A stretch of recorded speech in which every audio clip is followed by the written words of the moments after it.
Om Namo Bhagavate Vasudevaya. Om Namo Bhagavate Vasudevaya. Om Namo Bhagavate Vasudevaya. Om Namo Bhagavate Vasudevaya. Om Namo Bhagavate Vasudevaya. Om Namo Bhagavate Vasudevaya. We're studying Srimad Bhagavatam, Canto 3, Chapter 7, entitled Further Inquiries by Vidura. We're on text 34. It's March 23rd, 2025. Danasya Danasya tapaso Tapaso vapi Bhakti yach Yach cheshta Cheshta portayo Portayo palam Palam pravasa Pravasa stasya Stasya yo Yo dharmo Dharmo yash Yash cha Cha pumsa Pumsa utapadi Uttapadi danasya Danasya of charity of charity tapasa Tapasa of penance of penance vapi Vapi lake Lake yat Yat that which that which cha Cha and and ishta Ishta endeavor endeavor portayo Portayo of reservoirs of water of reservoirs of water palam Palam fruit of result fruit of result pravasa stasya Pravasa Stasya one who is away from home one who is away from home ya Ya that which dharma Dharma duty duty yacha Yacha and which in which pumsa Pumsa of man of man uta Uta described described apadi Apadi in danger. in danger. Translation, this is Srimad Bhagavatam, Canto 3, Chapter 7, Text 34. Please also describe the fruit of results of charity and penance and of digging reservoirs of water. Please describe the situation of persons who are away from home and also the duty of a man in an awkward position. So there's no purport there. So we'll, there is a purport there. The digging of this is from Srila Prabhupada. The digging of reservoirs of water for public use is a great work of charity, and retiring from family life after 50 years of age is a great act of penance performed by the sober human being. And we'll go on to text 35 of chapter 7, canto 3. Hare Krishna, Ladini Shakti, and Bhuvanesh Prabhu. Hare Krishna. Yena va bhagavam stushed dharma yonir janardana samprasidati va yesham etad akyahi me naga. Yena, by which, va, either, Bhagavan, the personality of Godhead, Tushet, is satisfied, Dharma Yoni, the father of all religion, Janardana, the controller of all living beings, Samprasidati, completely satisfied, Va, either or, Yesham, of those, Etat, all these, Akyahi, kindly describe, Nay, unto me, Anaga, O sinless one. Translation, O sinless one, because the personality of Godhead, the controller of all living entities, is the father of all religion and all those who are candidates for religious activities, kindly describe how he can be completely satisfied. Hare Krishna, we're reading Srimad Bhagavatam, Canto 3, Chapter 7, Text 34 and 35. This is Srila Prabhupada's purport to Text 35. All religious activities are meant ultimately to satisfy the supreme personality of Godhead. The Lord is the father of all religious principles.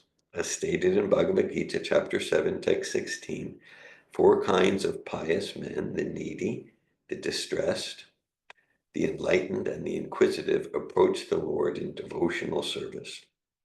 And their devotion is mixed with material affection. But above them are the pure devotees, whose devotion is not tainted by any material tinges of fruitive work or speculative knowledge. Those who are only miscreants throughout their lives are compared to demons, Bhagavad Gita 7.15. They are bereft of all knowledge in spite of any academic educational career they may pursue. Such miscreants are never candidates for satisfying the Lord. Om Timirandasya Gnanjana Shalakaya Chakshur Admilitam Yena Tasmai Shri Gurave Namaha. Shri Chaitanya Manobishtam Stapitam Yena Bhutale Svayam Rupa Kadamayam Dadati Svapadantikam Vandeham Shri Guru Shruta Padakamalam Shri Guru Vaishnava Shri Rupam Sagrajatam Saganaragam Why don't have, but we don't have to keep the video on.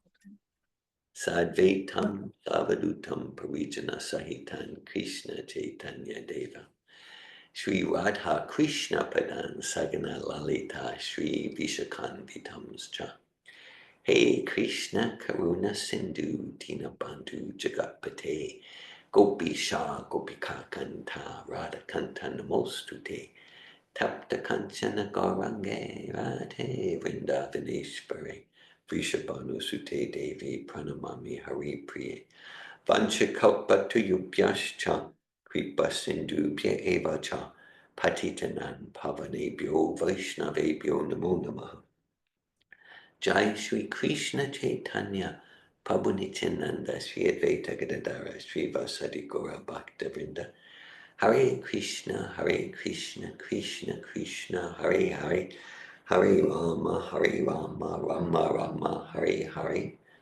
Nama Om Vishnu Padaya Krishna Prestaya Bhutale Srimate Bhakti Vedanta Swamin Iti Namine Namaste Sarasvati Deve Gauravani Pracharine Nirvishesha Shunyavadi Paschatya Desha Tarine. Hare Krishna. It's March 23rd, 2025. This is Srimad Bhagavatam, Canto 3, Chapter 7, texts 34 and 35. Narayanam namaskritya naram chaivanottamam devim sarasvatim vyasam tato jayamudhirayat.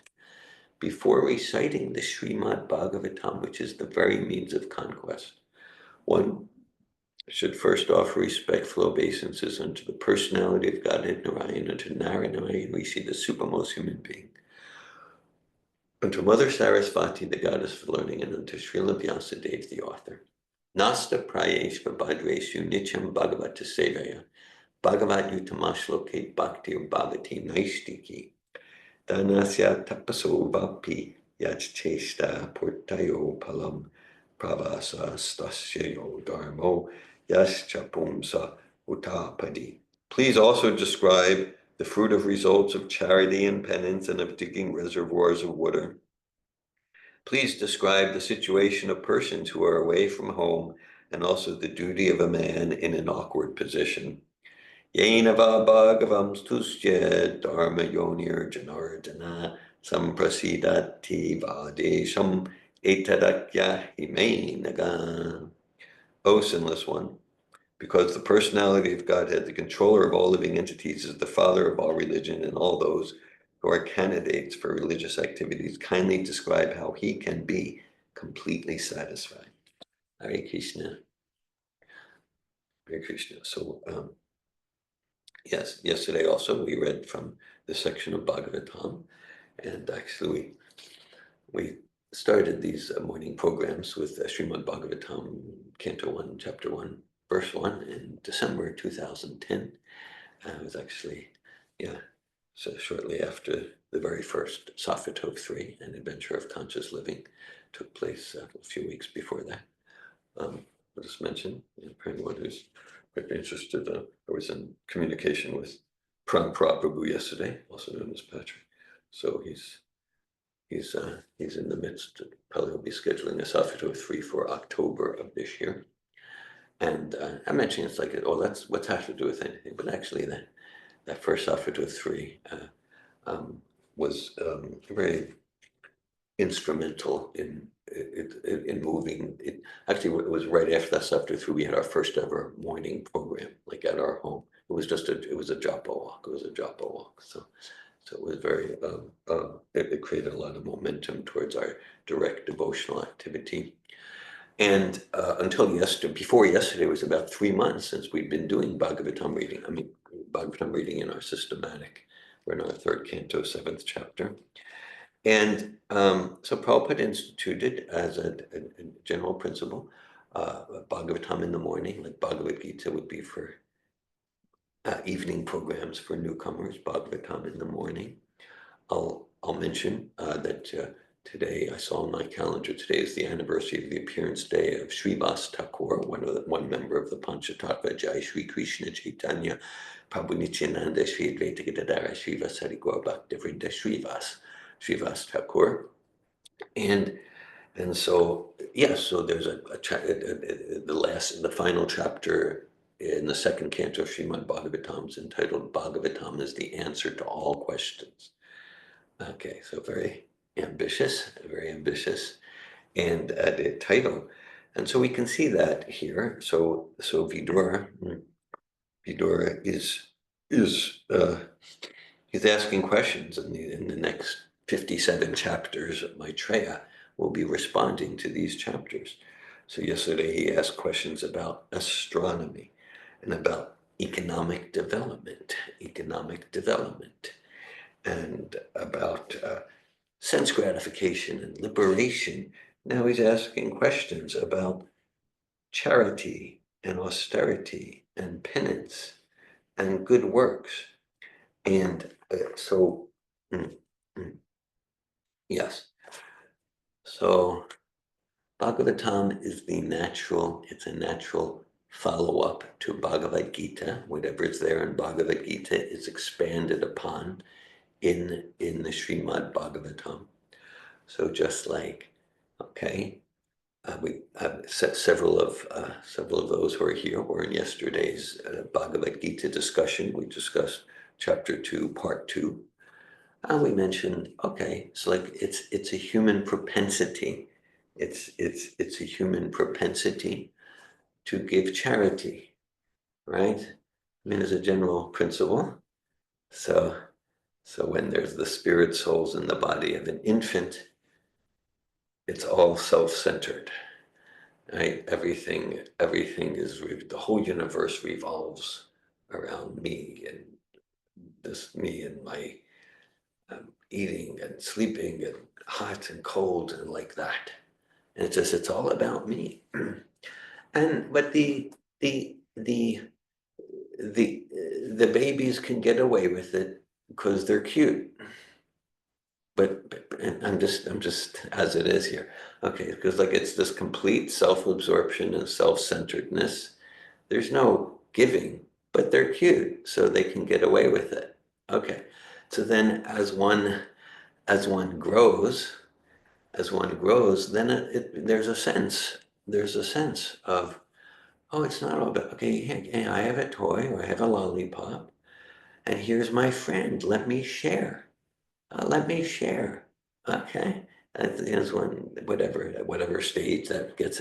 Yeah, let me share let me give to others, or let me do something nice for mom and dad, or something like that. Okay, and it gets a section like giving, and then maybe you grow up and maybe even in school, then like maybe you'll do a project. We're going to go out and help the homeless people. Okay, the idea is that expands, that the whole idea of giving expands.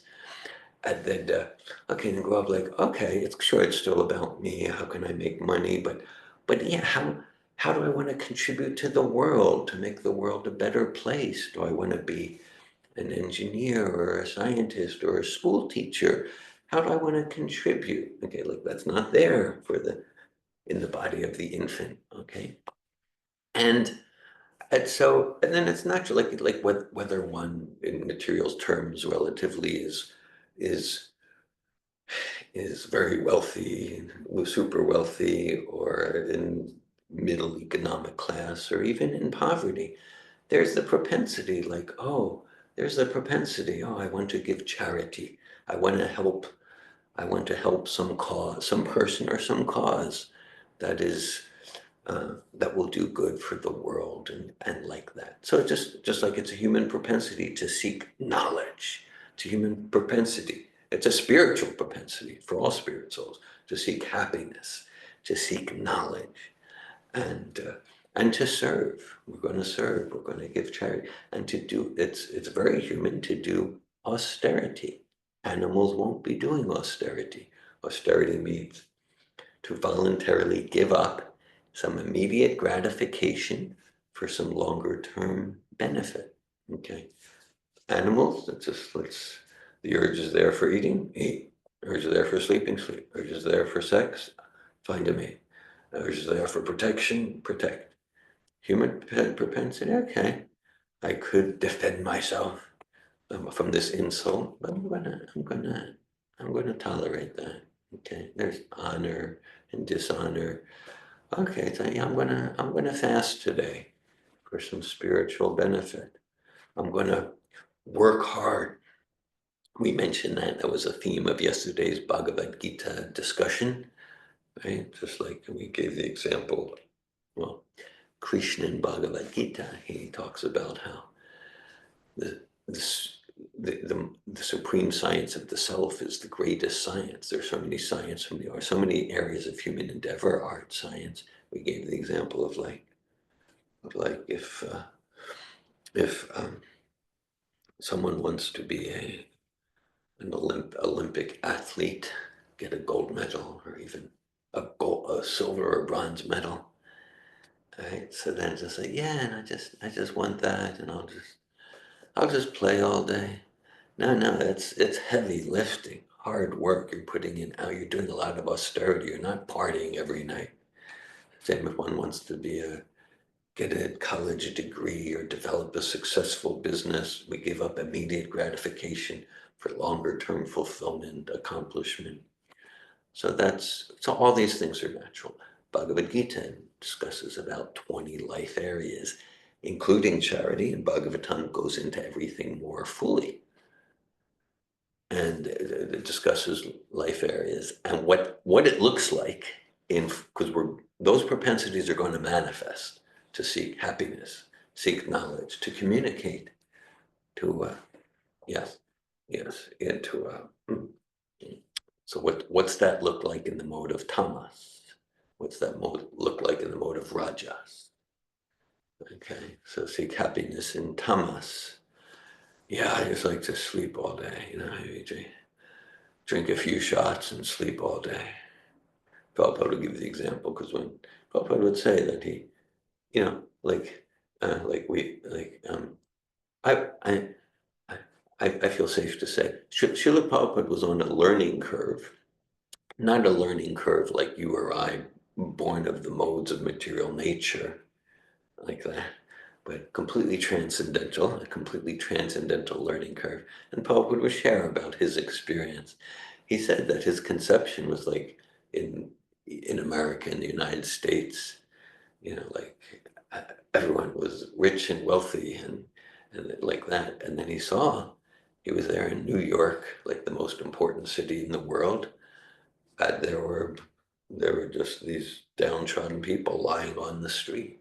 It's because so it was further confirmation that like, yeah, there's going to be those distinctions. So he gave that as an example of like happiness in the mode of ignorance, just like sleeping and getting drunk. Yeah, okay.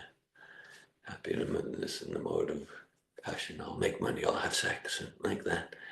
Happiness mode of goodness. We might appreciate a pastoral setting, and we might appreciate maybe something like Beethoven or Mozart as opposed to death metal or something like that. So I like and then transcendental happiness is finding happiness and Bhagavatam and talking about God and Krishna and Kirtan and the names of God, and that's transcendental. So similarly, there's charity. Oh yeah, I want to do good. I want to. It's a natural propensity. Okay, so that so I can give charity. So then there's a few things to look at there. So one thing is that so this whole science of the modes of nature means we don't need to live an accidental life. It's not just how come I'm feeling this way. To the extent that in all life areas we develop and cultivate sattvic habits and worldviews, that's going to correlate. That's going to correlate with peace, fulfillment, happiness, inner security, realizing who we are as not the body, as blissful spirit, soul, freedom, vibrancy, all those experiences we're looking for. And that's even more true to the extent that we cultivate Shuddha Sattva habits, I mean, even transcendental to material Sattva, to the extent that we immerse ourselves in habits and worldviews, whether it's in relation to eating, sleeping, money management, sexual energies, our propensity for charity, our propensity for service, in Rajas and Tamas, that's going to correlate with intense anxiety and depression and shame. And so when I'm immersed in jealousy and envy, I can look at, okay, because I'm choosing to associate with the lower modes, and what Rajas, Tamas, Sattva, and Shuddha Sattva looks like in all areas of life. It's given here. It's a science.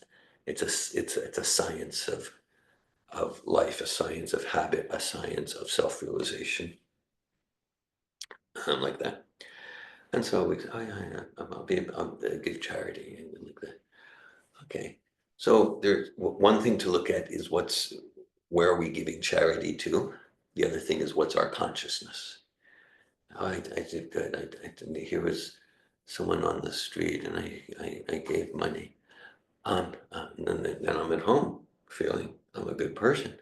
Now let's say he uses that money to get some crack cocaine, and he sells it. He deals it to the teenagers at the local high school and gets them addicted to crack cocaine. Well, I don't know about that. I just know that I'm a good person because I gave money. Okay, well, the thing. It's like, well, actually, I'm implicated in the karma of those teenagers getting addicted to crack cocaine, as much as I'm patting myself on the back. So it's like it's conscious living here. Okay. And then, um, well, yeah, so then, then even if we give, so then maybe more sattvic giving, maybe we give to an educational institution or for a hospital, for healthcare. That's good. That's good. At the same time, if we get into this more subtle laws of karma, then, then okay, so might mean now I'm setting myself up to take birth again. And when I take birth again, I'll have opportunity for good material education or reasonably good health. But I'm still on the machine of material energy. Yantra Mudani Mayaya, still on the machine of material energy. Okay. And then apart from where we give, then there's the mentality. Because let's say I'm giving to someone or an organization or a cause. Let's say even if I'm giving to someone who's endeavoring to dedicate their life to God, to Krishna consciousness, and I'm giving it with this mentality. Yeah, why don't actually you should just I'll give you some money, but actually you should get a job. You're parasites on society, and yeah, why don't you get a job and do something actually valuable? Okay, yeah, you need some money here. Okay, all right. So well, that's a factor too. It's like So maybe the object, the direction of the giving is sattvic or even transcendental, but my mentality is ignorant and rajasic and needing to feel superior and denigrating and belittling and all about my false ego. I'm better than you. I'm giving like that. Okay, so this is like the science in that one area of life. So it's and so the encouragement is to give to that which will be used in a truly transcendental way to support self-realization and Krishna consciousness, and in a spirit of clean heart, a spirit of appreciation, and a spirit of in one sense, in a spirit of it's not my money. Right? In the spirit of this is Krishna's money, and I'm getting to use it in Krishna's service, and I'm humbly grateful for that opportunity, like that. That's whether it is about giving money. The spiritual term for money would be Lakshmi, the goddess Lakshmi. Is actually the money energy is a representation of the goddess Lakshmi. Okay, and or whether we're giving our intellectual efforts or our body, or we're giving our attention, we're giving our time, endeavoring to give with a spirit of actually even this body. It's not. It's one thing that I'm not the body, and another thing, it's not even my body. I'm just renting. I'm not the owner, right? I'm just renting. So let me use it for the true owner, Krishna. And okay, so Vidura is asking, and all these things will be unfolded in the next 57 chapters. The conversations between Maitreya and Vidura. He talks about, please describe the situation of persons who are away from home, and also the duty of a man in an awkward position. O sinless one, because the personality of Godhead, the controller of all living entities, is the father of all religion and all those who are candidates for religious activities, kindly describe how he can be completely satisfied. And so Srila Prabhupada mentions in the purport that the Lord is the father of all religious principles, as stated in Bhagavad Gita 7.16. 4 kinds of pious men, the needy, the distressed, the enlightened, and the inquisitive, approach the Lord in devotional service, and their devotion is mixed with material affection. But above them are the pure devotees, whose devotion is not tainted by any material tinges of fruit of work or speculative knowledge. Yes. And Prabhupada also talks in the previous purport about retiring from family life after 50 years of age. It's a great act of penance. I remember when we were living in the Druze and Arab villages, particularly the Druze villages, late 80s, early 90s. And the Druze, they would reveal in their association with us that they knew that they were actually a Vedic sect. And that was maybe 1200, 1500 years ago, transplanted into the Middle East. And to avoid persecution, they were pretending they were like an unconventional type of Muslim. But so we would like present these principles to them. And I remember I was in one house. He was a high school principal. He was one of the few members of this village called Julius in North Israel, and who could speak English. He was a high school principal, and very hospitable, invited me into his house. And he was like, yeah, I mean, I was in my late 20s at the time, and he was in his late 40s. And he was saying, yes, next year I turn 50, and then it's time to completely devote myself to God. Like, and I hadn't presented anything. It's like I would go into all these Druze houses, and they would preach to me Bhagavatam. They would preach to me Bhagavad Gita and Bhagavatam, like in not just general ways, but like he said, 50 years old, then it's time to really devote ourselves to God. I said, well, I was just going to explain that to you. It's here in this book. So, and they would pretty much they would take all of Prabhupada's books, because they wanted them in their home for them and their children and their grandchildren and their great grandchildren. And they would say, this is actually our spiritual tradition. This is actually our spiritual tradition. Yeah, like that. Even when one of the greatest known Jews, Kamal Jumblat, he was assassinated by the Syrians, some political stuff. He was a political leader and a spiritual leader. And there would be his writings in Arabic, but then there would be a few parentheses in English. And I don't read Arabic, but it said Krishna, Bhagavad Gita, Sita Ram. So they're great leaders are writing about the ancient Vedic culture and philosophy. So yeah, just 50 years on. The idea is that at every moment, at every time, that's an ideal time to remember Krishna and chant Hare Krishna, Krishna Krishna, Hare Hare, Hare Rama, Rama Rama, Hare Hare. At all times, it's never a bad idea to chant the names of God, always a transcendently great idea to dedicate ourselves. Prabhupada will often emphasize the child devotee Prahlad Maharaj, great devotee of Lord Nrsingadev. And Prahlad Maharaj, he would be, because he was greatly persecuted by his father.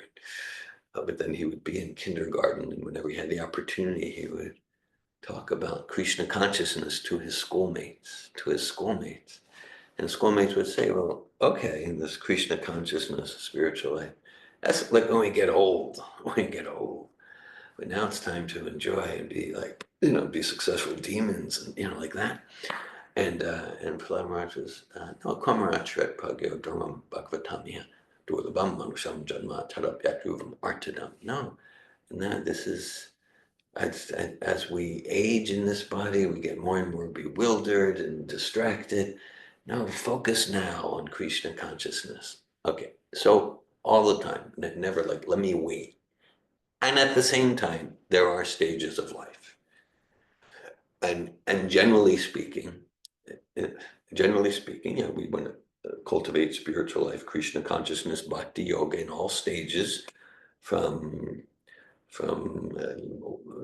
the first days, from the time we're an embryo in the womb. And that's why the parents are encouraged to chant Hare Krishna, read Bhagavatam, and from the first days and years, there's a chapter towards the end of the third canto. Lord Kapila speaks to his mother, Devahuti. I think it's chapter 31, movements of the living entities, from the baby and then the boyhood, and all the way through the life cycle.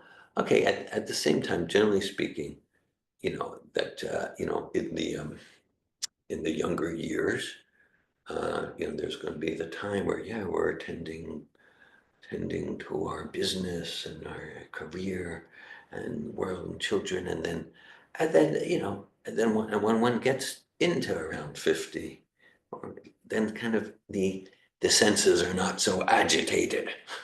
That's generally how things go. The senses are not so agitated as when one's 16 years old or 25 years old, and the senses and like that. And then when there's, if it's a very material culture or non-culture, then the idea is like, oh, how can I agitate the senses again? There's the term in Bhagavad Gita. Yes, thanks for that. Yeah, you're presenting different circumstances, yes. So then, right. Yeah, so according to time and circumstance, of course. And so then, yes, then in material theology, there's a term used in Bhagavad Gita in the second chapter, the kama kami, where it's like the desire is to increase desire rather than to lessen material desire and increase spiritual desire. Increase spiritual desire.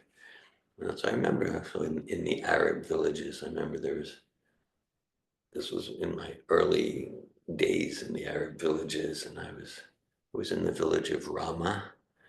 It was 1989, and we were coming to a home, and it was a Christian family, Arab Christian family, maybe Coptic Christians, maybe Orthodox. And they let me in, very hospitable. And there was the man of the house, and his wife and children. And then I noticed in the corner of one of these big rooms, there was like a really old person dying. There was a really old person dying. And the kids were there and the grandkids and like that. And just what struck me kind of like in the culture I grew up in, like, well, it would be time for a retirement home. It would be time for a nursing home. But then, but here it was just accepted. It wasn't like, and death, old age, and disease, need to hide it, let's have a good time. No, it was like there was this acceptance. There wasn't resistance of the material context. And to the extent that a culture is truly spiritual, then truly the elderly people, they're genuinely the most valued people because they have the most spiritual wisdom about what's vitally important in life, about living for that which won't be crushed for time. They have the most wisdom, so they're the most valuable people in society. And to the extent that a culture is dedicated to crush and cover spiritual values, then when one gets elderly, the elderly, basically they become useless. I mean, we don't want to say that, but if the idea is to enjoy the senses and how fast can you run and how high can you jump and how much can you dance and yeah, they become kind of useless. And and then it becomes like, oh yeah, let's see if we can uh, uh, uh, dress up Granny, or to go to the disco, and yeah, go. You know, you can still enjoy. It's kind of pathetic, but that's like celebrating. Yeah, look, you still enjoy. Yeah, oh, wow, it's kind of pathetic because like no, it actually as the body gets older, we're less and less good at enjoying the senses. It's just the reality, right? But if that's what's valued in society, enjoying the senses, then that's okay. So yeah. So in a truly spiritual culture, the elderly are the wisest. They have the most spiritual realization, and so it's just like we want to associate with them. Just making them. So that's what Vidura is asking about here. I'm just kind of trying to unpack according to my realization. That's what he's asking about here. And so come to closure here. And Prabhupada writes, they are bereft of all knowledge in spite of any academic educational career they may pursue. All right. So, yes. So as Prabhupada's referring, Vidura is referring to, well, so the purpose, so Dharma, Dharma is sometimes translated as religion. Prabhupada doesn't like that translation. And so Dharma means that which cannot be separated from a thing. Examples often used. The Dharma fire is to be hot, can't separate heat from fire. The Dharma of sugar is to be sweet. Our Dharma as spiritual beings having a human experience, really all spiritual, our Dharma is to serve. Our Dharma, so we can direct our unavoidable propensity for service in tamasic ways, rajasic ways, entangle ourselves and others in more painful karma, or in sattvic ways, or what's most recommended in transcendental ways. I mean, means serving Krishna. That's what's described there. Savai pumsam paro dharmo yato bhaktirat hokshaje ahitu kipratitaya yatma suprasidati. The supreme dharma for all living entities, whether it's in our career or in our family, in whatever life sphere, and as a member of this country, as a member of this family, we have dharmas as a member of the country we're born in. We have a dharma as the family we're born in, and yeah, so we have a dharma in our occupation. We have a profession. We have a dharma, and so Bhagavan says the supreme dharma is that to use that dharma in a way that inspires attraction and enthusiasm for serving the transcendental Lord. But yato bhaktirat hokshaje. Okay, and to the extent we do that, then we're happy. It's kind of ironic. So it's like, well, I want my happiness, and then we're miserable because we're always chasing that carrot on the stick. But this is actually giving the recipe for our actual happiness, because I want my happiness. I don't want to serve anyone. But then what's this conception of me? I am this body, I am this tongue, I am this belly, I am this false ego that needs to be praised, needs to be honored. I want my hand, and then basically, then we're just slaves to those desires, complete slaves. And we're never peaceful. I need that group to respect me. I need to punish this person for insulting me. I need a house like this. I need a bank account like this. And then I'm a slave to those desires. So for the actual soul, so our actual bliss is in Jivaras Rupoy Krishnera Nichitas Krishnera Tatasta Shakti Beta Beta Prakash. To realize I'm not the body. The body's a vehicle. I want to take care of the vehicle. I'm spirit, soul. I'm a servant of Krishna. Surrender to that, and that's my actual happiness. And so that's what all dharmas. That's like the perfection of all dharmas. And Bhagavatam goes on. Dharma svanustita pumsam vishvaksena katasya nopadya dhiratim shrama eve kevalam.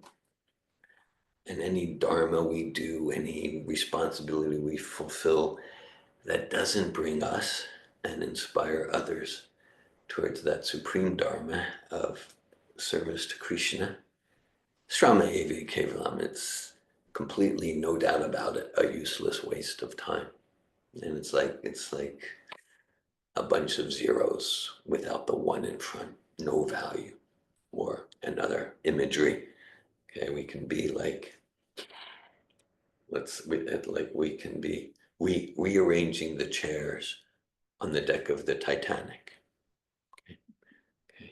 Making sure the napkins and the spoon is in the right place and the doily is where it needs to be. But like, hey, let's acknowledge this ship's going down, and then those academic degrees and the money in the bank account and the skyscrapers, whether it's today, tomorrow, or a trillion years, it's all dust. It's all finished. That doesn't mean not to build skyscrapers. Someone's dharma for serving Prabhupada's movement might be to build a skyscraper in the middle of a great European or American city. That might be one's dharma. And then we get, to what extent am I doing it for material reasons or truly for Krishna service? Truly for Krishna service. Okay. So, well, it mentions academic degrees. So academic educational career. Okay. So, well, our endeavors in academia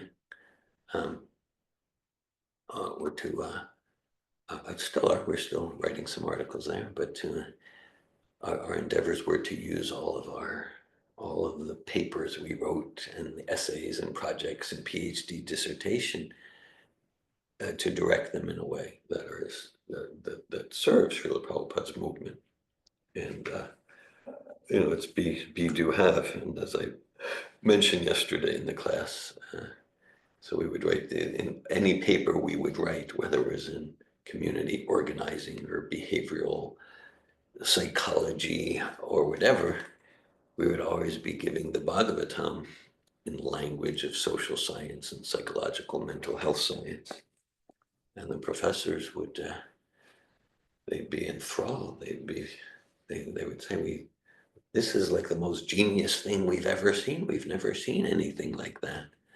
And then they kind of approached me and insisted that I do a PhD. Of course, I had choice, but they made it a sweet deal and offered really quite some substantial amount of monetary, not just a tuition waiver. They said, like, you have so much to offer, and we were simply giving Bhagavatam in the language, giving Bhagavatam in the language of social science.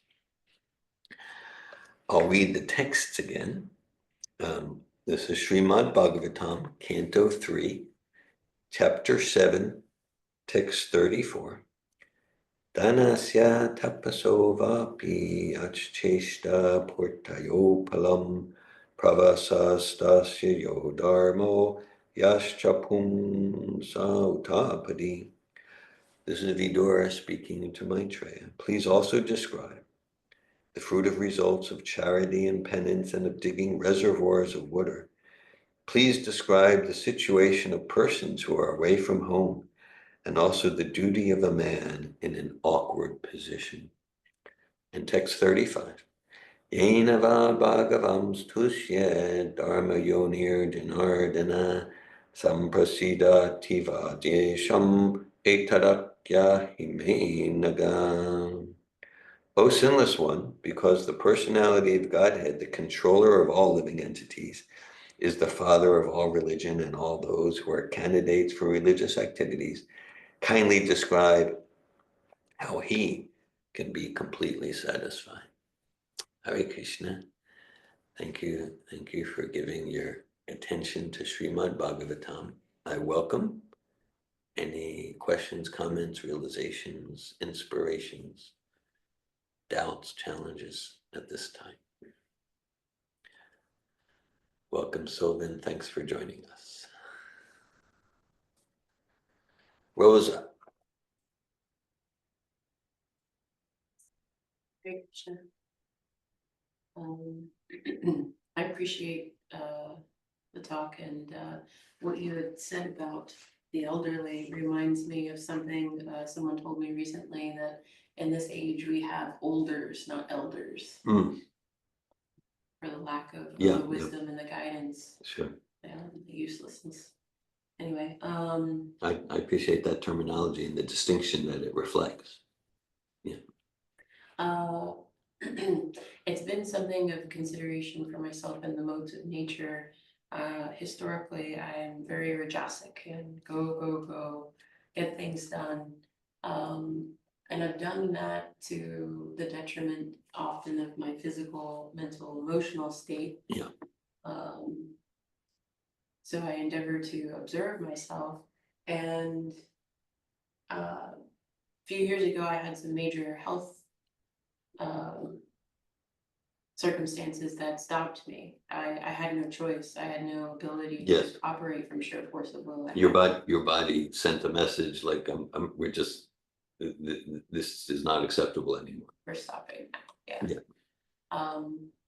In light of that, I now endeavor to make it a choice to listen to the signals that are given to me, and it's a question openly, because I haven't operated in a healthy way, that now in endeavoring to do so, I don't know if I am being too tamasic in rest, or if I am being too self-critical of the allowance. So it's a constant question as I try to strike this middle tempered ground. And I think the answer is, if there's mindfulness and intention in my application, rather than the unintentional action that leads to ramifications unconsidered, right? So what does that mean? Going back to what you're saying in this verse, in my life, I held a lot of hosting and gatherings. Yeah, And there's this big to do, right? And all the action and everything that it requires to host and to gather people. And at the end, what for? I have a house that's a mess. And I was left thinking, like, what is this? And often, like, in gathering people too, I'm busy the entire time. I wouldn't have time for like interpersonal connection during my gatherings. Um, and then recently I helped with a festival here. you did. You served in very remarkable ways. Afterwards, it left me in reflection of myself and some of the patterns I could see, and I hadn't served within this community and this association using the skills from my life like that. And I noticed a difference in that there were some things that were the same in the busyness and how I was applying myself, but there was a notable choice, intention, and I think a different end result. Mm. Because of the type of event and yeah, I wasn't left exhausted and feeling as though it was a whirlwind and then now I'm left quietly. It was a lot more intentional. I appreciate you sharing very much. It's so much highlights in a personal way around the sweep and trajectory of your life, themes from today's discussion and yesterday's Bhagavad Gita discussion to some extent. So just like we have propensity for charity, we have propensity for communication. So we have a propensity to host people, have parties, have gatherings. Okay, so it's the same thing. Yesterday in Bhagavad Gita, we gave the example, right? It was in relation to the question common from Tim Francis about, someone could be building a house and they're doing it for their material parties, sense gratification. And someone else is they're hammering in the nail, same thing, but someone else is doing it. Let this be a gathering let this be a place for gathering to celebrate Sri Chaitanya Mahaprabhu and glorify God and Krishna consciousness and study Bhagavatam. So it looks like the same hammering. So it was the same, some of the same activities in organizing a festival. What you experience is different because the mode of nature, one was for maybe rajasic, some tamasic, maybe some sattvic purposes, mostly rajasic. So you felt drained afterwards. Okay, now I have a messy house. Right. And the others for transcendental purposes. That was cleansing and uplifting, and you're deep in your enthusiasm. Same activity externally, but it would be a superfluous conclusion. That was the same thing, not quite a different thing, different consciousness and a different purpose. Thank you for that. And going back to how I'm very much in my learning, and because of that, I can't always tell the difference. So for example, after the festival, I was actually concerned that what I had done was just been rajas all over the place, because I was like, look at me, I'm operating like I used to. I'm so busy, I'm doing all these things, have I applied myself well? So in that moment, I still don't know. I can't quickly tell the difference, but it's in retrospect of observing it afterwards that I see that it's different. Okay. So there's a concern for the self-judgment that I have, like it's my initial response is the judgment. You notice self-judgment there. I appreciate your personal sharing, Bhakti Rosa. Yeah, thanks for sharing. Yeah, and because like if we have rajas, and just now we get to use that in Krishna service. Just related to what you're sharing, I'm reminded of something we read before japa today. So this is an excerpt from Srila Prabhupada's purport to Bhagavad Gita, chapter 13, text 8 to 12. And it's a very long purport, but this excerpt is simply one paragraph. We're not going to read the whole purport. And this is text 8 to 12. Krishna, he describes 20 elements of what constitutes true knowledge. And it's a fascinating part of Bhagavad Gita. And so in this part of the purport, Prabhupada reads, he writes, as for detachment from children, wife, and home, it is not meant that one should have no feeling for these. They are natural objects of affection. But when they are not favorable to spiritual progress, then one should not be attached to them. The best process for making the home pleasant is Krishna consciousness. If one is in full Krishna consciousness, he can make his home very happy because this process of Krishna consciousness is very easy. One need only chant Hare Krishna, Krishna Krishna, Hare Hare, Hare Rama, Rama Rama, Hare Hare. Accept the remnants of foodstuffs offered to Krishna, have some discussion on books like Bhagavad Gita and Srimad Bhagavatam, and engage oneself in deity worship. These four things will make one happy. One should train the members of his family in this way. The family members can sit down morning and evening and chant together. Hare Krishna, Krishna Krishna, Hare Hare. Hare Rama, Rama Rama, Hare Hare. That's what's happening at Krishna's cottage as we speak. If one can mold his family life in this way to develop Krishna consciousness, following these four principles, then there is no need to change from family life to renounced life. Krishna's cottage, please, let's hear from you. Hare Krishna. Thank you, dear Govinda, for your class, and appreciate the discussion this morning. I have a question regarding, I just started reading before bed the teachings of Queen Kuti, and I had something that really stood out to me, and I wanted to hear a little bit about like what your thoughts are on a particular subject. It could be related, it might not be, but do you mind me sharing? Please do. Okay, so just for reference, it's on page 28 if anybody's curious. Okay, so Queen Kunti is, I'm assuming these are Queen Kuti's words, but maybe not. But she speaking to, if one takes to Krishna consciousness, in the beginning there will be many disturbances caused by Maya, the material energy of illusion. Maya will test us to see how firmly we are fixed in Krishna consciousness, because she is also an agent of Krishna. She does not allow anyone the freedom to disturb Krishna.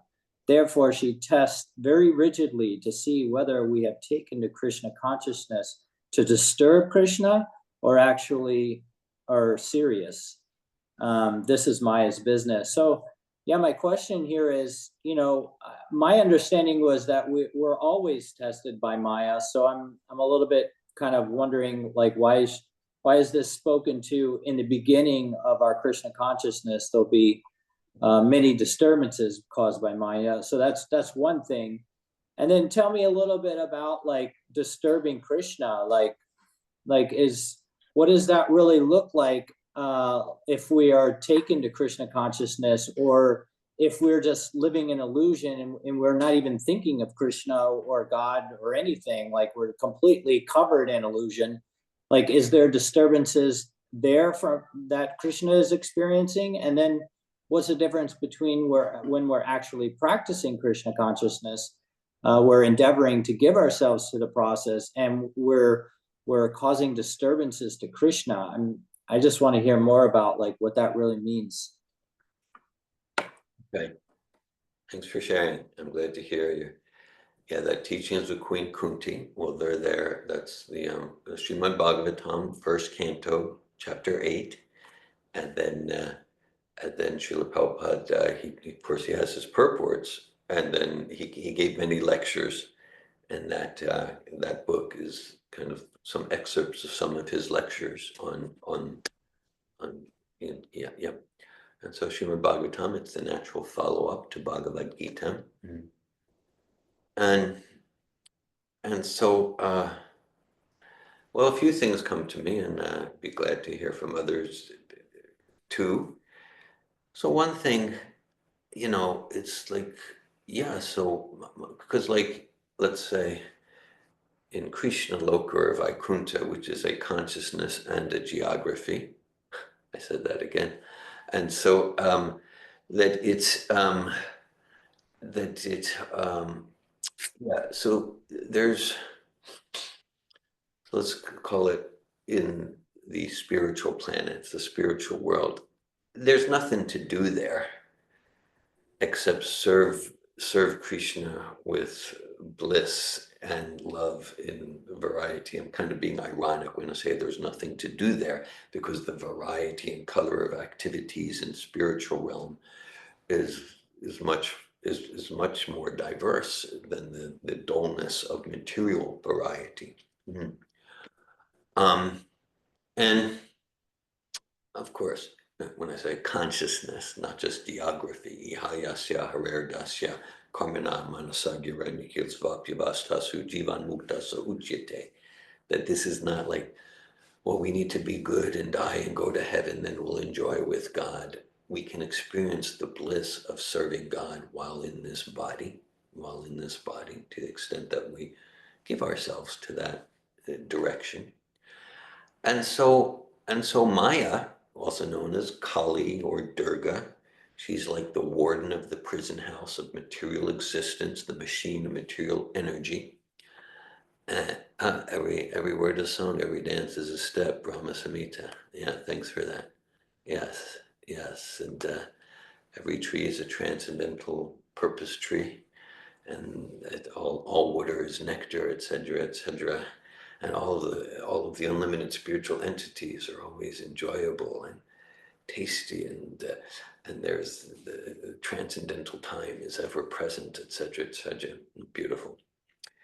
Brahma Samhita. So Maya is a great servant of Krishna, a great servant of God.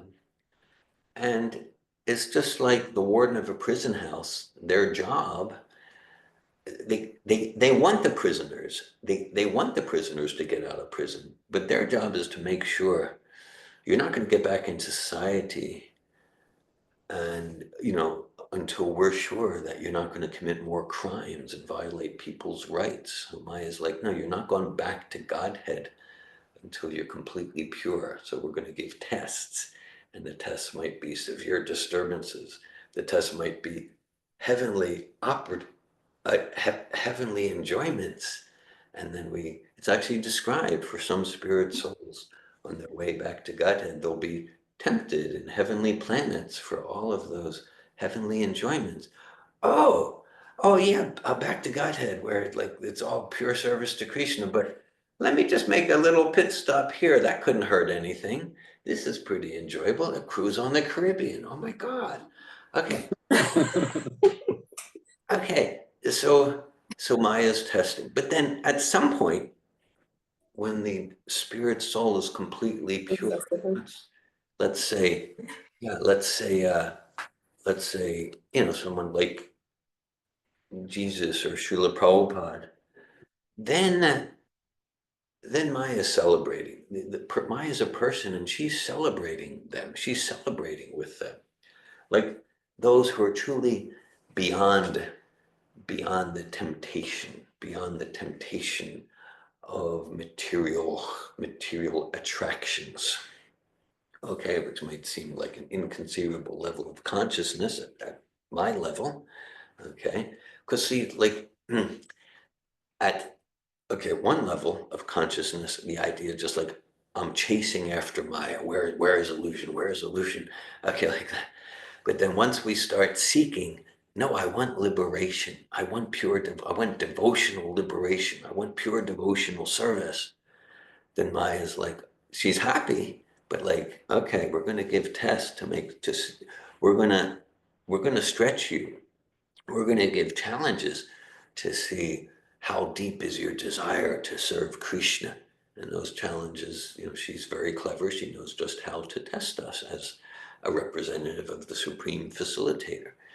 But then when the pure soul is just like beyond any temptation for attraction to any subtle or gross illusion, then Maya's garlanding them. And then she's just like, how can I help you in your mission? How can I help you in your mission? So that's in what you read, it's kind of like probably a transcription of one of Prabhupada's lectures to Queen Kunti's statements. Yeah, that's my understanding. And until we really get there, we can expect more and more subtle tests from Maya to see how serious we are. Like, I just want to serve Srila Prabhupada's mission. I just want to serve. And okay, so that was one part of your question. What was the other part?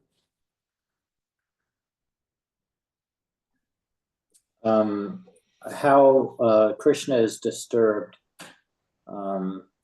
when we're taking to Krishna consciousness, as opposed to if we're completely covered in illusion and we're not even interested in God consciousness. Like, what's the difference in disturbances that Krishna experiences? Because it says she does not allow anyone to the freedom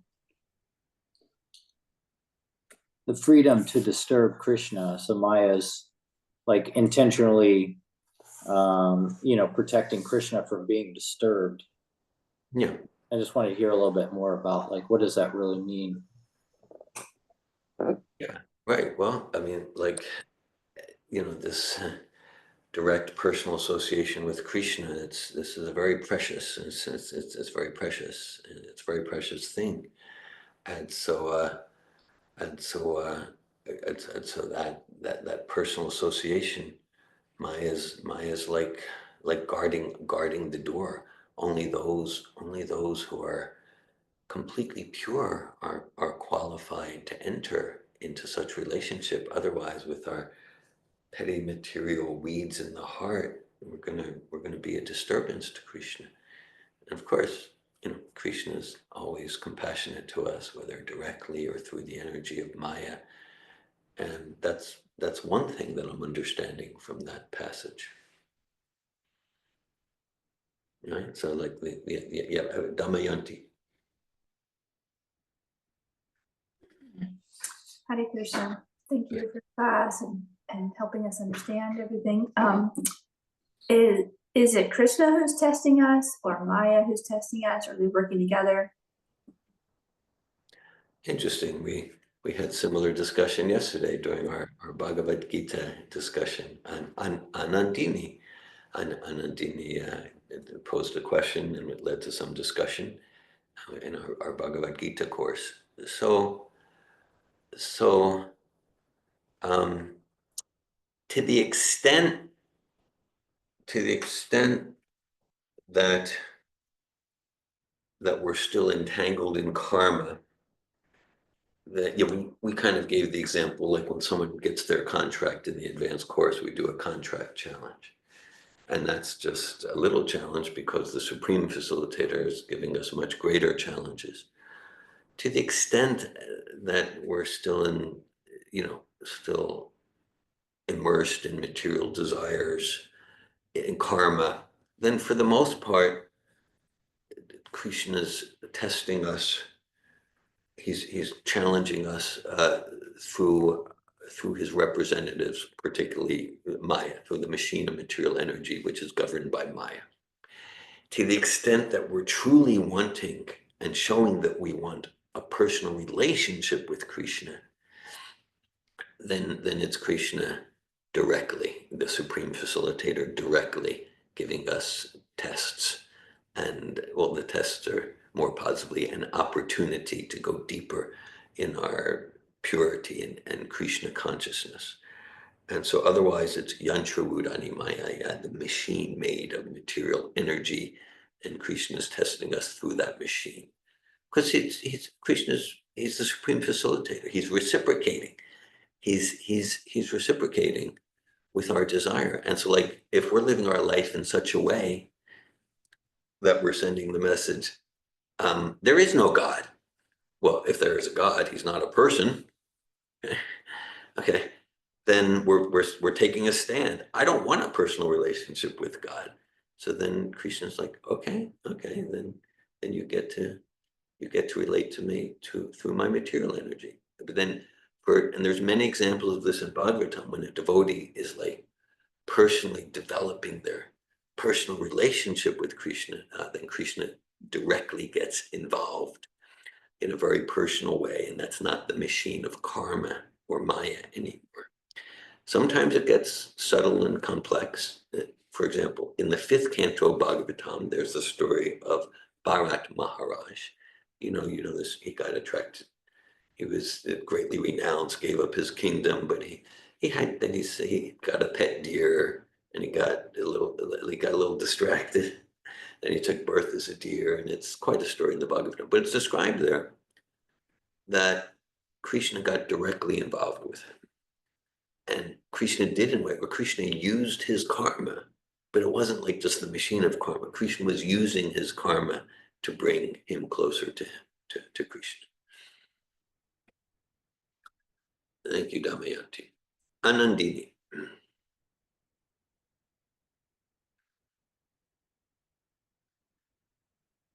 We're not hearing you. We're not hearing you. Sorry. Hare Krishna. Thank Right. you. There are so many things I could share about and ask about. It was very inspiring. And Garuda, thank you for your question and your response, dear Govinda. It's so soothing for me to hear. And it's an explanation of what I'm experiencing the last weeks, months, years, and to see it as tests. They're all tests. Yep. And it reminds me of, like, so I grew up with this Christian prayer of the Our Father prayer. Yeah. The way I learned it was this line, the praying, like, don't lead me into temptation. Mm-hmm. Mm-hmm. And so there's temptations all the time. Yeah. And I was really confused about this. Why, I'm praying to not be led into temptation in form of like doubts or nice, attractive things. Yeah. And so I'm praying to not be led into temptation, and whole of Christianity is praying for that, and it's still happening. So what kind of God is it? It's not hearing my prayer. And then later I read about that the actual translation would be lead us through temptation. Through temptation. And it's such a different meaning. Such a potent distinction. Yeah. Yeah, and I'm actually quite enlivened by this because I was struck by the word dharma yoni. Okay. Father of religion. Other religion, yeah. Father of religion. And that well, yoni I know as the womb of a mother. Yeah. Mm-hmm. And yeah. here it's the father. Mm-hmm. It's the father who is creating, so it's Krishna creating this womb surrounding for religion, and how so many religions don't, like a baby needs protection. Yeah. And so many religions are not protected. They're not properly protected, and then prayers are changed and the words are changed, and it gives a completely wrong understanding of who God is and what the goal is. And you just gave a very poignant example of that. Yes. You lead me through temptation, not like that. Yeah, and it makes such a huge difference, and I'm appreciating this science, the scientific presentation we get in Bhagavad Gita and Srimad Bhagavatam, where there's so much of this yeah, like I know the womb is protected. The womb for religion is protected, and the religion can be well, the religion. I understand the religion, the use of dharma. It's activities that lead to self-realization and God realization, not just yeah. So that's being maintained and protected and given to us. That's the essence. The essence is self-realization, God realization, and coming to unconditional love. So I'm really appreciating that. And now I just expressed nothing of what I wanted to say. Everything else just came to me, inspired by Garuda's sharing. And also, yeah, I'll stop here. I could say more, but I'll stop here. You're feeling complete for now? Or maybe someone else wants to speak or ask.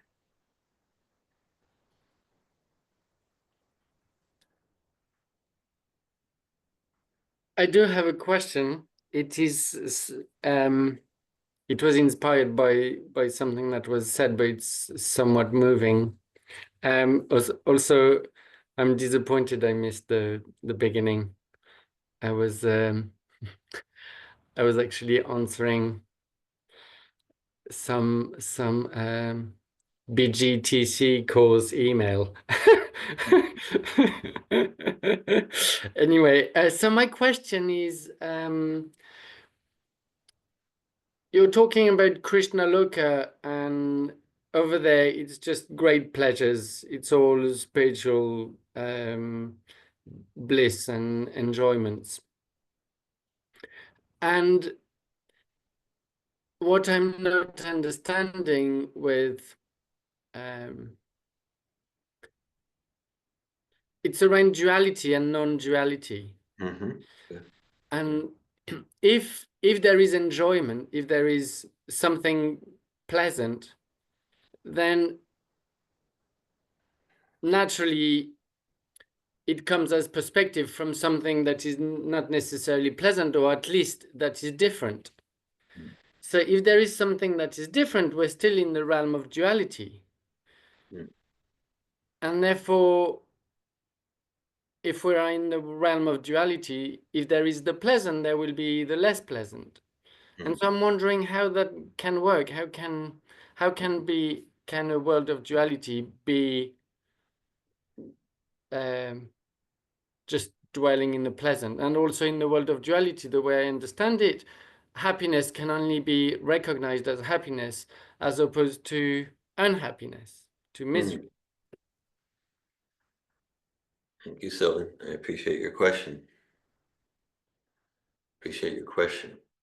So this philosophy of Bhagavad Gita and Srimad Bhagavatam, the technical Sanskrit term is Achintya Beta Beta Tattva. And that means simultaneous and inconceivable duality and non-duality, simultaneous. Dualist and non-dualist simultaneously. Okay. All right. So in Krishna Loka, in that geography or in that consciousness, because we can be in Krishna Loka consciousness right now by absorbing ourselves in Bhagavatam. In Krishna Loka, there's happiness and distress, there's anger and peace, there's sadness and affection, and there's union and separation. So there's duality. And all of it, the happiness and distress, it's all permeated by spiritual joy. So it's oneness. And there's form and there's order and there's diverse forms. So so there's anger and there's fighting, and it's all permeated by spiritual joy, not the material anxiety. In Krishna Loka, for example, one pastime. Okay, so all the emotions that are here that we experience in material life, you know, all the diverse human emotions, they exist in Krishna Loka. They exist in their pure form in vibrancy. You see, the material emotions, they're taking us away from self-realization.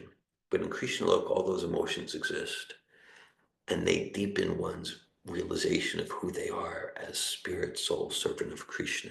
For example, there's one pastime in Krishna Loka where Krishna is playing with his friends. How can Krishna play with his friends? Well, here's the thing. I play with my friends now, when I was a child. Sylvan, you play with your friends. Anandini, Damayanti, Garuda, Rukmini, Rosa. We all play with our friends. Since we're children, we play with our friends. But God can't. God's just, he's just, you know, he's just this like white light, or at best, he's an old man with a beard. We play with our friends, and we have adventures and sports. So does Krishna. How can we deny to God what's there for us? So Krishna's playing with his friends, and his friends got angry with him. Maybe he was cheating at wrestling or something like that. His friends get angry with him, and they tell his mother, Mother Yashoda, that Krishna is eating dirt. Now, whether he was eating dirt or not, I'm not sure, but they tell his mother he's eating dirt. Okay, so then Mother Yashoda is, she's worried because her child's going to get sick, because she's in an illusion. She doesn't realize that Krishna is the Supreme Personality of Godhead, the source of all material and spiritual worlds. So she's really worried. She has anxiety. Okay, stay with me on this. So then she said, Krishna, come here. And Krishna says, they're just lying because I beat them in wrestling. They're just lying, including my brother Balaram. So it's a whole drama there, you know. And then she says, open your mouth. She wants to check. Okay, so it's a whole pastime. So she has anxiety, but her anxiety is bringing her deeper in her love for God and her love for Krishna. That's different than my anxiety about my petty worries about how's my checkbook doing. You know, like my material anxieties. They take me away from Krishna and from my spiritual self. Same with my spiritual happiness. Oh, my team won the game or whatever. Okay. So whatever, the whole gamut, the whole continuum of material emotion, if it's material, that's the way to judge. That's the gauge. To what extent is it alienating us from self-realization? Grungy, to use a Safatov word. But in Krishna Loka, all the emotions are there in full brightness. All the emotions, affection and anger and ghastliness and joy and confidence and shame and jealousy and envy, but all of it moves everyone to deeper self-realization and love for Krishna. So that's the oneness. The oneness is the spiritual joy, and on the foundation, in the container of that spiritual joy, there's infinite duality and variety. So it's a chincha beta beta tattva, simultaneous and inconceivable oneness and difference, simultaneous and inconceivable duality and non-duality. Now, one more comment before we go to further comments. The term inconceivable, achintya. Inconceivable doesn't mean we can't understand it. Krishna is inconceivable, and the oneness and duality is inconceivable. Doesn't mean we can't. It means that with our material, within the limited 9 dots of our material mind, we're not going to get it. And so we need, you and I had some correspondence about this not too long ago. So we need a different epistemology. So to the extent that we give ourselves with bhakti to Krishna, to the extent that we devote ourselves, then Krishna gives us more and more realization about how things in Krishna Loka are simultaneously one and different, dualist and non-dualist simultaneously. Krishna's cottage. Come on in. Hare Krishna. Yeah, I'm really appreciating this conversation, and I just wanted to share kind of what came up for me around this, because I feel like I struggled for a while just coming into acceptance that everything is emanating from Krishna. Like Krishna is the source of everything. So everything that I view in this world as, demoniac, for instance, or, evil, or whatever you want to label it as, it's all emanates from Krishna's energy, and there's a purpose for it, and kind of connects to what we were speaking to earlier, and temptation and tests. It's all to bring us back to the spiritual world. So being in this material world, we're like caught up in the perspective of the duology, or seeing, or we have attachment to, like, what's good and what's bad, and accepting maybe some things that are good and accepting some things that are bad. But really what served me with this particular philosophy, I was raised in a Christian home, and something I always struggled with was, if God created everything, then, he created this, energy, or these entities that are viewed as demons or Satan, or, what have you.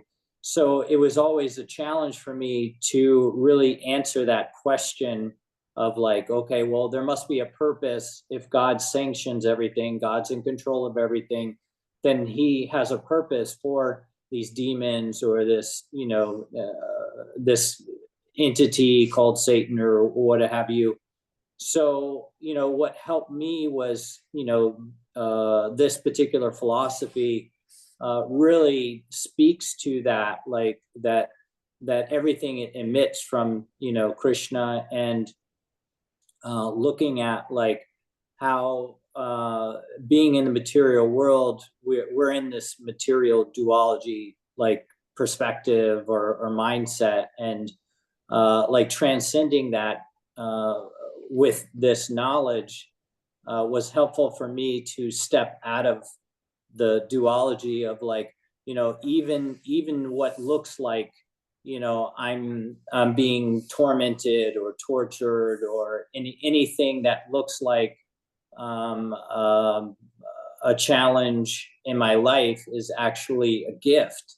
It's a gift, an opportunity for me to wake up to my original state of who I really am. So that's the process, is these trials and tribulations. It's to help us wake up to the reality of who we are and what we're doing here, and redirect our focus and our energy on our true selves.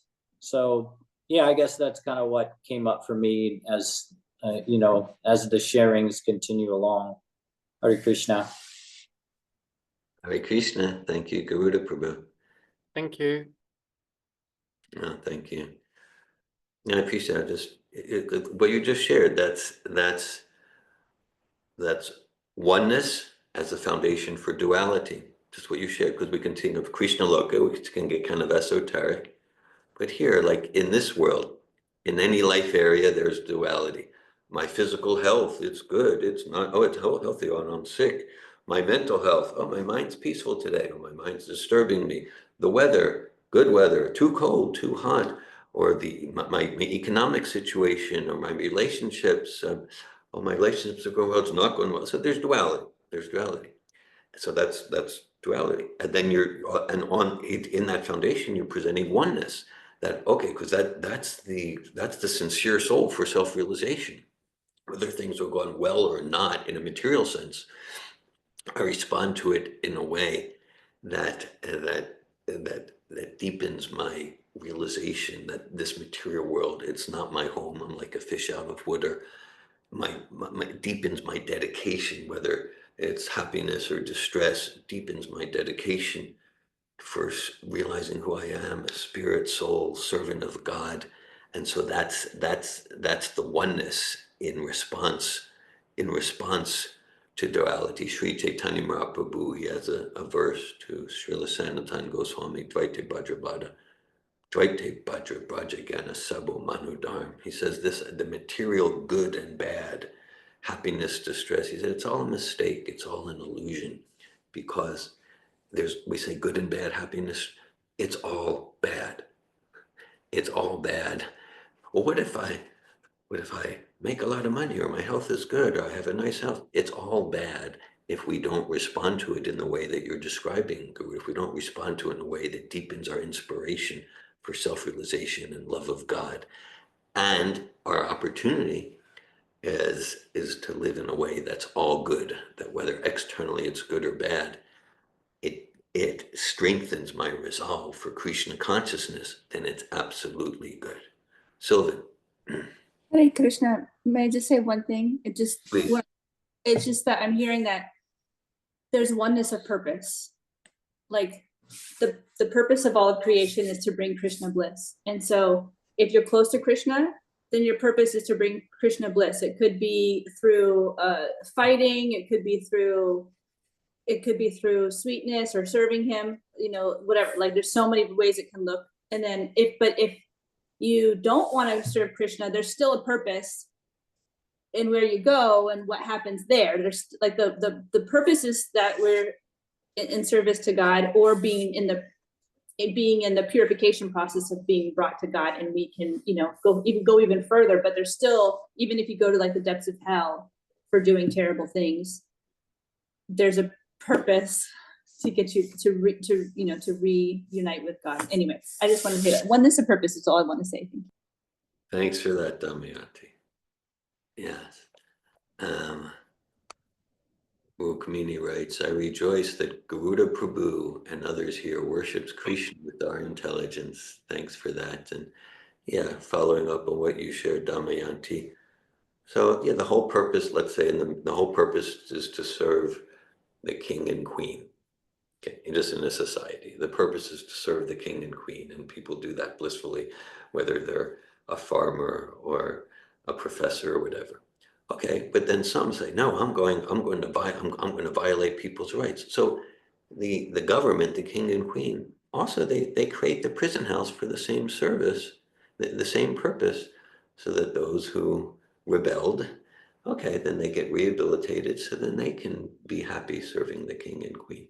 Thanks for that. Sylvan. So, thank you. You're saying good and bad is all bad. So I understand. Well, I think I understand. I can relate to that. And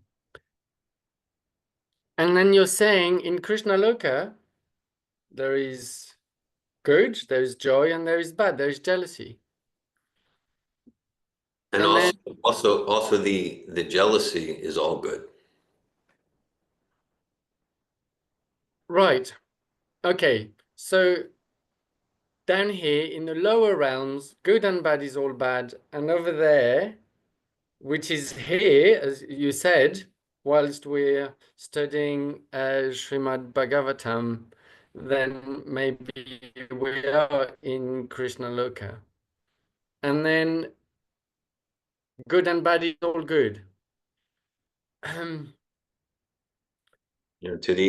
To the degree that we respond to the good and bad with enthusiasm for self-realization. And you're right, Sylvan. Yeah, we're getting a glimpse into Krishna Loka. We're getting a glimpse into the spiritual world by entering into Srimad Bhagavatam. I'm not quite finished with my question, and that is, so Maya is there at the door saying, we don't want impurity here, so bring only jealousy that is good.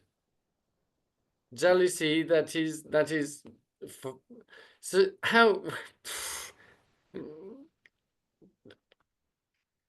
Yes, that's confused. Okay, well, thanks. I think I might be understanding, because let's say I see like let's say if I see like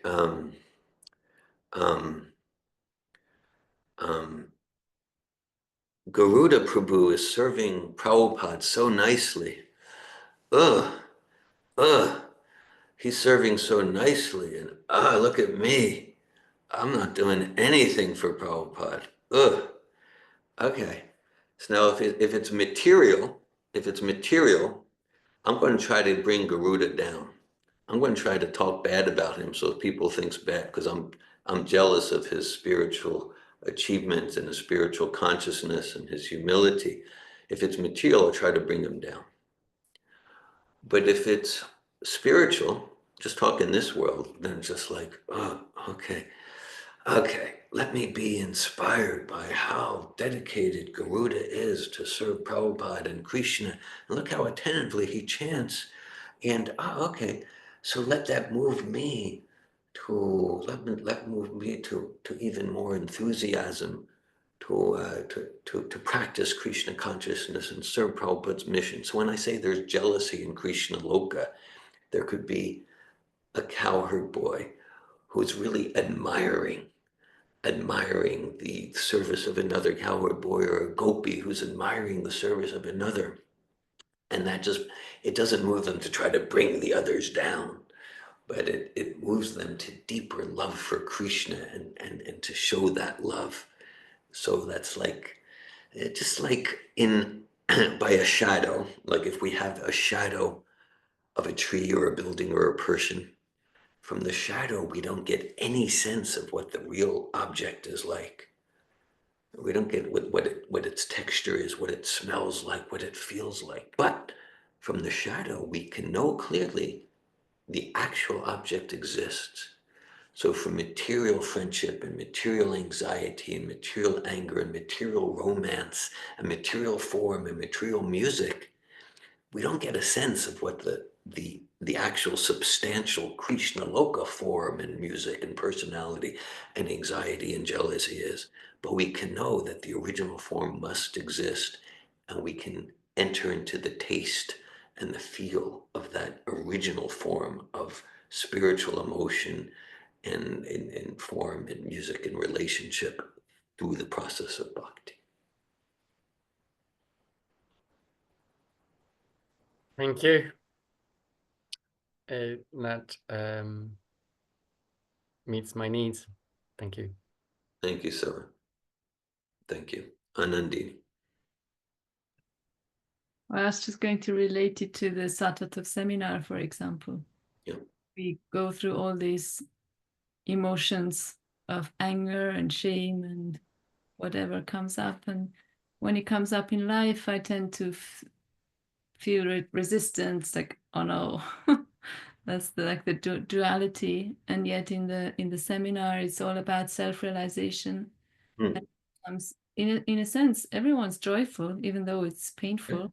There's an underlying joy because realization happens, and then it's not Krishna Loka, but it's sometimes it is consciousness, but it's, yeah, that's what came to me. I think it's an appropriate example, Anandini, right? Because like we have an example of toxic resentment and anger, grungy. Right, but then in a Sattva seminar, we might do an anger release process, and everyone's experiencing anger, and it's joyful simultaneously.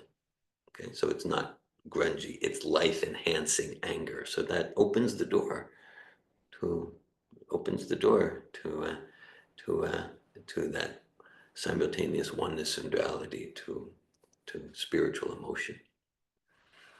Thank you. Yes, I understand that. And Anandini, why do you say towards the end of your sharing, you said it's not really Krishna Loka, or maybe it might be. Why wouldn't it be? What is the difference? My gathering was this is Krishna Loka when all the grungy stuff is arising so that it can be worked.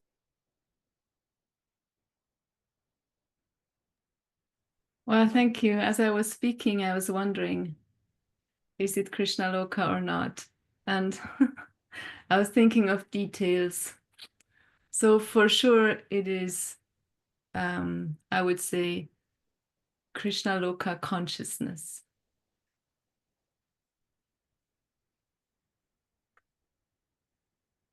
I'm not quite sure myself how to name it, what is the correct term. I did experience a lot of God consciousness, and Lord Shiva was there, Shyam was there. There's a lot of, so it was very blissful. So Would it be because there might be still some impurity in our grungy work and we can't do it quite fully, and therefore that part is not in Krishnaloka? Is that what you mean? makes sense to me, your description, yes. Yeah, well, for me, like, I mean, there certainly could be, likely are, some experience. It's not for me to say what someone else's experience when Anandini is dancing to Shyam in the middle of the advanced course. It's not for me to say what someone's consciousness, whether there's any impurity. Now, for some, when they're fully on contract and grungy free, maybe it's sattva with maybe some thin film of subtle material consciousness. Maybe for some it's complete Krishna Loka. That's not for me to say within the container of the seminars, though, that some might be creating and completing complete 100% Krishna Loka. My view is completely 100% yes. You know, there are definitely some or many who have that experience. For some, it might be sattvic freedom from rajas and tamas, maybe with some thin film of subtle material sattva like that. Garuda. Hare Krishna. Yeah, it's something I wanted to share real quick was, you know, this idea that it's, you know, the duology, the good and the bad, and it's all bad. You know, I think what comes up for me around that is like, I feel like I was kind of stuck in viewing it all bad. I understand it's all bad in the sense that this isn't our home. And this is, the material world is the prison house. So one could look at like that as, yeah, this is very unfortunate that we're here. This is not our home. And so it could look bad. But for me personally, it was helpful for me to see that the prison house is actually a gift. It's an opportunity for me to go back to my home. So it's Krishna's mercy. And yeah, so yeah, I guess I wanted to speak to that for a minute, like, because my life has changed dramatically when I've seen everything that I've experienced personally and everything that is happening is a gift. So how does one really see everything as bad and a gift at the same time? It is good because it's a gift. So I guess that's kind of, because when I first came to Krishna consciousness, I felt like I was stuck in like everything is bad. Oh, we're in the prison house. You know, but what really changed for me and really supported me was actually seeing that this prison house is a gift and everything is a gift that's happened and is happening. Hare Krishna. Thanks for that. Yeah, with such a shift of consciousness, then the prison house becomes Krishna Loka. With such a shift, I mean, that can be extreme, but essentially, yeah, a prisoner is like, my goal is to be rehabilitated. This is a perfect arrangement for that, for my rehabilitation, and that's what I really want. And so then, yeah, from Krishna's point of view, from the point of view of the pure devotee, it's all spiritual. It's all spiritual. From our vantage point, we want to make distinctions. Sure, it's all God's energy, but related. Like we had some correspondence with Sylvan recently. It's all God's energy, But if let's say if I relate with the music energy and I'm listening to a Beethoven's Pastoral Symphony, well, that's going to probably influence me in a sattvic way. If I'm absorbed in kirtan, that's going to influence me in a transcendental way. If I'm listening for an hour to death metal, that'll probably bring me to rajas and violence and that. And so, so from if someone in the prison house develops pure devotional consciousness, the prison becomes Krishna Loka. And so this is wonderful.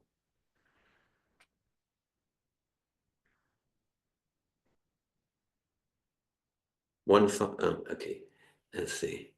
Yes, Rukmini wrote, in Bhakti Lata's prison ministry, there are quite amazing examples, testimonial. Thanks for that. Yes, and Anandini wrote, and death metal becomes a means to connect with Krishna. Precisely. We use death metal type of music, Black Sabbath and that sort of thing, to support self-realization and super soul connection. It's all Krishna's energy, and we're meant to use our intelligence, how to use all the energies to support this process. Srimad Bhagavatam ki, Srila Prabhupada ki. Thanks for your association. Thank you. Jai Hare Krishna, Jai Prabhupada.